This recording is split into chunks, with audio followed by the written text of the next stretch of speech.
Testemunho de fé e fidelidade, quando Deus age no silêncio. Assista só comigo este testemunho que vai fortalecer a sua fé. É a história de um servo do Senhor que, em meio a uma prova que parecia não ter saída, experimentou o cuidado de Deus de uma forma que só quem confia nele pode entender. Não é uma história de milagres espetaculares, mas de uma fé que não desiste, mesmo quando tudo parece escuro. E no final, você vai ver como Deus não só resolveu a situação daquele irmão, mas usou tudo aquilo para abençoar muitas outras vidas. O começo da prova, um sonho e uma realidade dura. Há alguns anos, em uma pequena cidade do interior, o irmão João Carlos era um cooperador fiel na congregação cristã. Ele não tinha cargo de destaque, não era pregador nem cantor, mas era daqueles que chegavam cedo para ajudar a arrumar as cadeiras, varrer o salão e, quando precisava, dar carona para os irmãos mais idosos. Sua vida era simples. Trabalhava como mecânico em uma oficina pequena, ganhava o suficiente para sustentar a esposa e os 2 filhos, e embora não fosse rico, nunca lhe faltou o necessário. Até que um dia tudo começou a mudar. Naquela época a cidade passava por uma crise econômica. Muitas fábricas fecharam, o comércio minguou, e o dinheiro ficou curto para quase todo mundo. João Carlos sentiu o peso disso quando o dono da oficina onde trabalhava o chamou para uma conversa. João, você sabe que eu não quero fazer isso, mas as coisas estão difíceis. Vou ter que reduzir o pessoal. Se você quiser, pode ficar só meio período, mas o salário vai cair pela metade. João sentou-se na cadeira da sala pequena dos fundos da oficina, olhando para as mãos cheias de óleo, e sentiu um nó na garganta. Meio salário não daria para pagar aluguel, luz, água e ainda por comida na mesa. Ele respirou fundo e disse: "Obrigado pela oportunidade, patrão. Vou pensar e lhe dou uma resposta amanhã." Naquela noite João não conseguiu dormir. Deitado ao lado da esposa, Maria, ele olhava para o teto, fazendo contas na cabeça. Se cortasse a internet, a TV a cabo, parasse de comprar algumas coisas, talvez desse para segurar por 1 ou 2 meses. Mas e depois? Os filhos estavam crescendo, as despesas só aumentavam. Ele fechou os olhos e começou a orar em silêncio. Senhor, o Senhor sabe da nossa necessidade. Não sei o que fazer, mas confio em Ti. Mostra-me o caminho. Maria, que já estava acordada há algum tempo, percebeu a inquietação do marido e colocou a mão sobre a dele. João, não fique assim. Deus nunca nos desamparou. Ele vai nos ajudar. Eu sei, Maria. Mas desta vez parece diferente. Não vejo saída. Ela se sentou na cama, olhou para ele com firmeza e disse: "A saída não está em você ver, está em você crer. Lembra do que o irmão pregou domingo passado? Deus não nos promete uma vida sem provas, mas promete estar conosco em meio a elas. Vamos jejuar e orar. Deus vai ouvir." João assentiu. Ele sabia que a esposa tinha razão, mas o medo ainda apertava seu coração. A decisão que mudou tudo. No dia seguinte, João foi à oficina e aceitou a proposta do patrão. Não tinha outra opção. Mas antes de sair, passou na casa de um irmão da igreja que trabalhava como eletricista e perguntou se não tinha algum bico para fazer nos fins de semana. O irmão, chamado Pedro, olhou para ele com compaixão. "João, eu mesmo estou apertado, mas vou ficar de olho. Se aparecer algo, eu te aviso. Obrigado, irmão. Que Deus te abençoe." Naquela noite, depois do culto, João e Maria se ajoelharam no quarto e oraram juntos. Não foram palavras bonitas, nem longos discursos. Foi um clamor sincero, daquele que não tem mais para onde correr. "Pai, nós somos teus. Não temos mais ninguém. Ajuda-nos, Senhor. Não deixe que falte o pão para nossos filhos. Em nome de Jesus, amém." Maria chorou baixinho, e João sentiu uma paz estranha invadir seu coração. Não era que a situação tivesse melhorado, mas ele sentiu que não estava sozinho. O sonho que veio de Deus. Naquela mesma semana, João teve um sonho. Ele sonhou que estava em um grande salão, cheio de pessoas, e no meio delas, um homem de pé, com as mãos levantadas, falando com autoridade. Não dava para ver o rosto do homem, mas João sentiu uma voz dentro de si dizendo: "Este é o lugar. Aqui a minha obra vai crescer." Ele acordou assustado, suando frio. O que aquilo significava? Será que era só um sonho qualquer, ou Deus estava falando com ele? João não era de sonhar muito, e aquele tinha sido tão vivo que ele não conseguia tirar da cabeça. No domingo seguinte, durante o culto, enquanto o irmão pregava sobre a importância de buscar a Deus em oração, João sentiu um peso no coração. Depois da reunião, ele procurou o irmão mais velho da congregação, um homem de muita experiência, e contou-lhe sobre o sonho. O irmão ouviu com atenção, depois colocou a mão no ombro de João e disse: "João, Deus fala de muitas maneiras. Às vezes através da sua palavra, às vezes através de sonhos. Mas uma coisa eu sei, se foi Deus quem te mostrou isso, Ele também vai te dar a direção. Não saia fazendo nada por conta própria. Ore, jejue e espere no Senhor. Se for dele, as portas vão se abrir. João saiu daquela conversa com o coração mais leve. Ele não tinha todas as respostas, mas sabia que estava no caminho certo. A provação se aproxima, o desespero e a fé. As semanas passaram, e a situação financeira de João só piorava. O dinheiro do meio salário mal dava para as contas básicas, e os bicos que apareciam eram poucos e mal pagos. Um dia, ao abrir a carteira para pagar a passagem do ônibus, João percebeu que só tinha mais R$ 20 até o final do mês. Era quarta-feira. Ele sentou-se no banco da praça perto de casa com as mãos tremendo. Como ia explicar para Maria?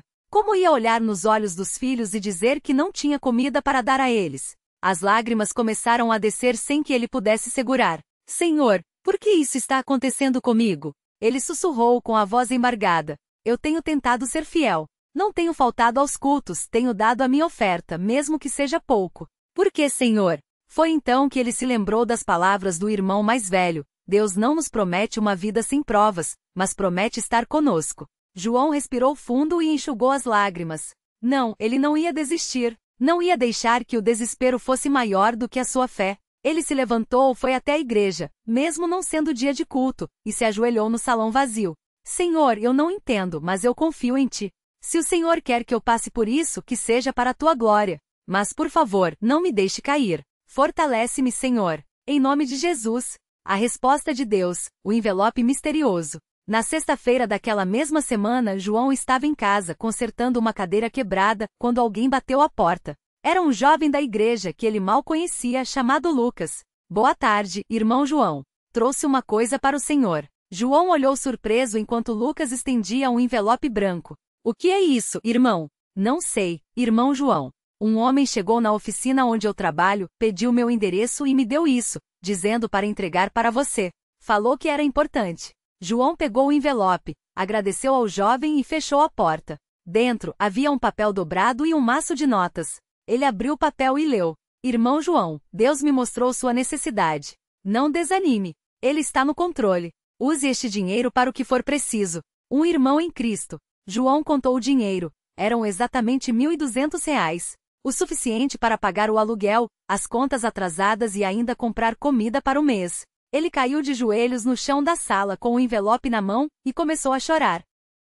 Obrigado, Senhor. Obrigado, Senhor. Ele repetia, entre lágrimas.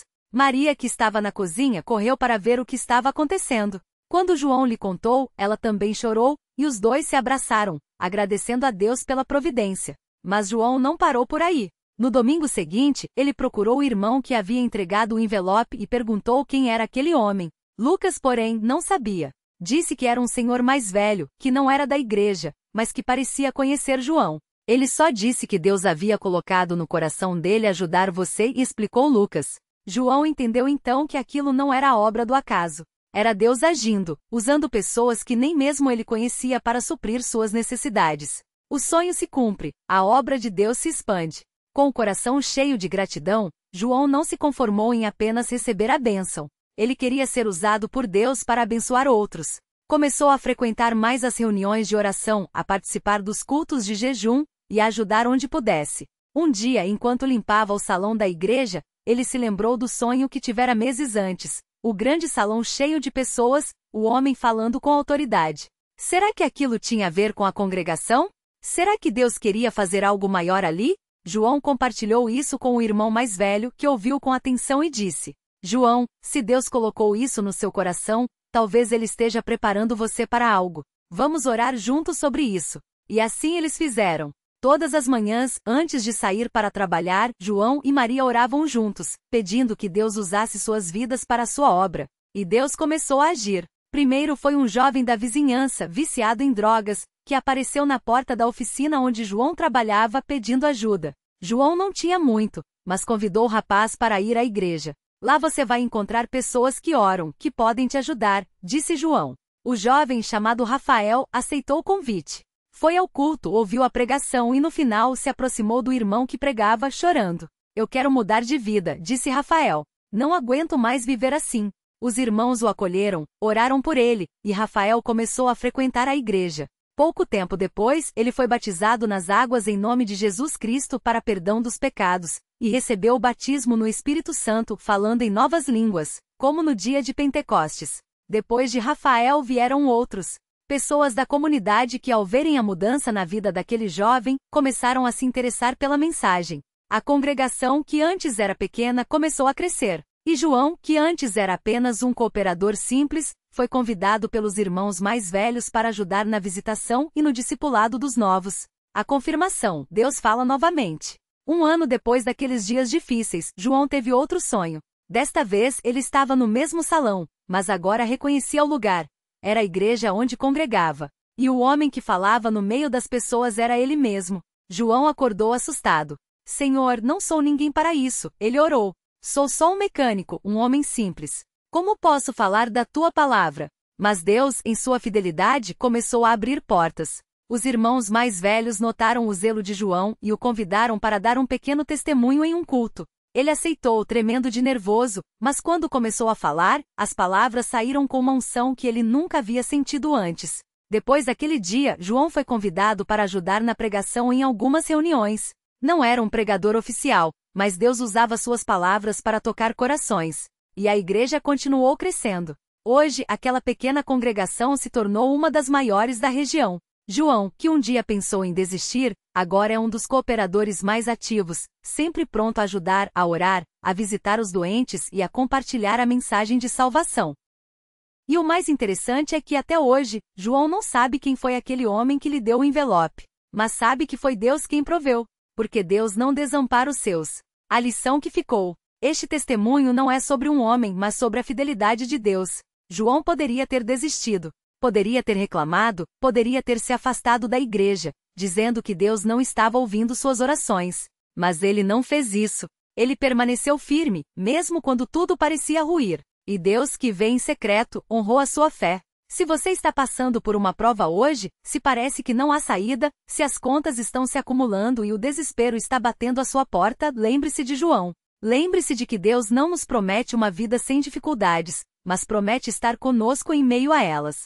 Não olhe para as circunstâncias. Olhe para Ele. Continue firme. Ore. Jejue. Confie. Porque a obra que Deus começou em você, Ele vai terminar. Glória ao nome santo do Senhor. Amém. A provação que veio como fogo, e como Deus a transformou em bênção. Era uma tarde de sábado, e o sol caía quente sobre a pequena cidade. João, agora cooperador na igreja, sentou-se no banco de trás do carro, olhando pela janela enquanto o irmão que dirigia falava sobre os planos para a próxima campanha evangelística. Seu coração, porém, não estava ali. Estava em casa com Maria, sua esposa, que há semanas vinha sentindo dores fortes no estômago. Deve ser só estresse, ele pensava, tentando se convencer. Mas as noites de choro, as mãos trêmulas dela ao segurar um copo d'água, o jeito como se encolhia na cama quando a dor apertava, tudo isso gritava que não era só cansaço. Naquela mesma semana, depois de muito insistir, João conseguiu levar Maria ao médico. O diagnóstico veio como um golpe, um tumor no estômago em estágio avançado. As palavras do médico ecoaram em sua mente como um martelo: cirurgia urgente. Quimioterapia. As chances, bem, vamos fazer o possível. João sentiu o chão sumir debaixo dos pés. Como? Depois de tudo que haviam passado, as dívidas, o desemprego, a humilhação de pedir ajuda. Agora isso? Ele se lembrou da noite em que chorou no quarto, ajoelhado ao lado da cama, enquanto Maria, mesmo com dor, colocava a mão em seu ombro e dizia: Deus não nos abandonou até aqui. Não vai abandonar agora. Mas a fé dessa vez parecia um fio tão fino que quase se partia. A noite mais longa. Naquela noite, depois de colocar as crianças para dormir, João sentou-se na sala, a Bíblia aberta no colo, mas sem conseguir ler. As letras borravam. Ele se lembrou de quando, anos antes, quase havia desistido de tudo. Se eu tivesse abandonado a igreja naquela época, onde estaria agora? Pensou. Mas a pergunta que mais doía era: por que, Senhor? Por que Maria? Por que agora? Foi então que ouviu passos leves vindo do quarto. Maria, pálida, com os olhos inchados de tanto chorar, sentou-se ao seu lado. Não disse nada. Só segurou sua mão. Eu não aguento ver você assim, João confessou, a voz quebrada. Não sei mais orar. Não sei o que dizer a Deus. Maria apertou sua mão com uma força que não condizia com sua fraqueza física. Então não fala. Só fica quieto na presença dele. Ele sabe. E ali, naqueles minutos de silêncio entre lágrimas e suspiros, João sentiu algo que não sentia havia muito tempo, uma paz que não fazia sentido. Não era alívio, não era resposta. Era só Deus. Como se, no meio da tempestade, uma voz sussurrasse: eu estou aqui. A igreja se levanta. No domingo seguinte, João e Maria foram ao culto. Não para mostrar força, não para fingir que tudo estava bem. Foram porque não tinham para onde mais ir. Quando o irmão que presidia a reunião pediu para que os que tinham necessidade se levantassem para a oração, João hesitou. Mas Maria, com um gesto quase imperceptível, o encorajou. Ele se levantou, tremendo. O que aconteceu depois foi algo que João jamais esqueceria. Um a um, os irmãos se aproximaram. Alguns só colocaram a mão em seu ombro. Outros oraram em voz baixa. Uma irmã mais velha, que mal conseguia andar por causa da artrite, se ajoelhou ali mesmo, no chão de cimento, e começou a clamar a Deus em línguas. João fechou os olhos e sentiu as lágrimas escorrerem. Não houve gritos. Não houve milagre instantâneo. Mas quando ele abriu os olhos, viu algo que o marcou para sempre. Aquele povo, simples, humilde, muitos deles também com suas lutas, estava ali, intercedendo por eles como se fosse por si mesmos. Naquela hora João entendeu uma verdade que mudaria tudo. A igreja não era um lugar, era uma família. O jejum que mudou tudo. Na semana seguinte, o pastor anunciou um jejum de 3 dias pela saúde de Maria. Não foi uma ordem, mas um convite. E quase todos na congregação aceitaram. João nunca havia jejuado por tanto tempo. No primeiro dia, a fome doía quase tanto quanto o medo. No segundo, a fraqueza física se misturava com uma fraqueza espiritual. Ele se sentia vazio, como se suas orações não passassem do teto. Mas no terceiro dia, algo mudou. Era madrugada quando João acordou com um peso no peito. Sentou-se na cama e, sem pensar, começou a orar. Não eram palavras bonitas. Não era uma pregação. Era um clamor. Senhor, o Senhor sabe da nossa dor. O Senhor vê. Se for da tua vontade, cura Maria. Mas se não for, dá forças. Porque sem o Senhor, não temos para onde ir. E então, pela primeira vez em semanas, João chorou sem vergonha. Chorou como um homem que não tinha mais nada a perder. Chorou como um filho que finalmente se entrega nos braços do pai. A resposta que veio no silêncio. As semanas seguintes foram de exames, consultas e noites em claro. Maria começou a quimioterapia, e os efeitos colaterais eram brutais. João via sua esposa, antes tão forte, agora fraca, o cabelo caindo, o rosto pálido.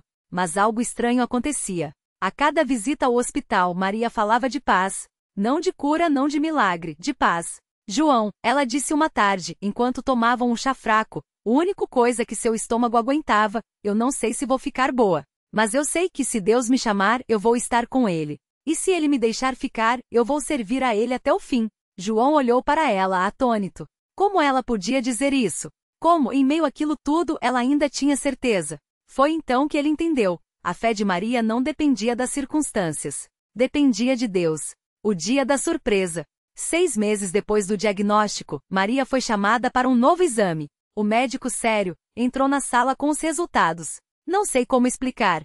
Ele disse, olhando para os papéis como se não acreditasse no que via. O tumor regressiu. Não só parou de crescer, ele diminuiu. Muito. João e Maria se entreolharam, sem palavras. Isso é comum? João perguntou, a voz trêmula. Não, o médico respondeu, franco. Não é. Naquele momento, João não pulou, não gritou. Só caiu de joelhos, ali mesmo no consultório, e agradeceu. Não foi um milagre espetacular. Não houve vozes nem visões. Mas foi Deus. Porque só ele poderia fazer aquilo. A bênção que se multiplicou. Maria se recuperou. Não foi rápido. Não foi fácil. Mas aos poucos, as forças voltaram. O cabelo cresceu. E com ele, um novo chamado. Um dia, enquanto visitavam um irmão doente, Maria sentiu o coração apertar ao ver a esposa dele, desesperada, chorando no corredor do hospital. Eu sei como você se sente, Maria disse, sentando-se ao lado dela. Mas Deus não nos abandona. Nunca. Aquelas palavras, ditas por alguém que havia passado pelo mesmo, tocaram a mulher de um jeito que nenhum sermão poderia. Pouco tempo depois, aquela família começou a frequentar a igreja. E não foram os únicos. João e Maria começaram a visitar hospitais, levando não só palavras de conforto, mas testemunho vivo de que Deus ainda opera. Não com espetáculo, mas com fidelidade. O jovem que voltou. 1 ano depois da cura de Maria, João recebeu uma ligação. Irmão João, é o Carlos. O nome o fez estremecer. Carlos. O jovem que anos antes havia se afastado da igreja depois de uma briga com o pai. O mesmo que João havia procurado sem sucesso tantas vezes. Eu ouvi falar do que aconteceu com a irmã Maria, Carlos disse, a voz embargada. E lembrei de quando o Senhor veio me procurar. Naquela época eu não quis ouvir, mas agora eu preciso de ajuda. João não hesitou. Venha. A porta da igreja está aberta. E a porta do coração de Deus também. Carlos voltou. Não foi fácil. Ele tinha dívidas, vícios, uma vida desarrumada. Mas a igreja o recebeu. Não com julgamento, mas com amor. Hoje Carlos é batizado. Trabalha como voluntário na limpeza do templo. E toda vez que João o vê sorrindo ajudando os outros, ele se lembra de uma verdade que aprendeu no fogo. Deus não só salva, ele restaura. E o que o inimigo queria usar para destruir, Deus transforma em bênção. A lição que ficou, para você que está lendo. Talvez você esteja passando por algo que parece sem saída. As contas não fecharam. O médico deu um diagnóstico ruim. A família está se desmoronando. A fé está fraca. Você pode até estar pensando, Deus se esqueceu de mim. Mas João e Maria também pensaram isso. E olha o que Deus fez. Não foi um caminho fácil. Não foi um milagre de um dia para o outro. Foi fidelidade. Foi permanecer firme quando tudo dizia para desistir. Foi deixar Deus trabalhar no silêncio, mesmo quando as lágrimas caíam. Se você está lendo isso hoje, saiba uma coisa. Deus não mudou. O mesmo Deus que abriu o mar para Moisés, que alimentou Elias no deserto, que ressuscitou Lázaro, que curou Maria, é o mesmo Deus que está com você agora. Não olhe para o tamanho da sua prova. Olhe para o tamanho do seu Deus. Continue firme. Ore. Jejue. Confie. Porque a obra que Deus começou em você, Ele vai terminar. E quando você olhar para trás, vai ver que até nas coisas que pareceram ruína, Deus estava preparando uma bênção. Glória ao nome santo do Senhor. Amém.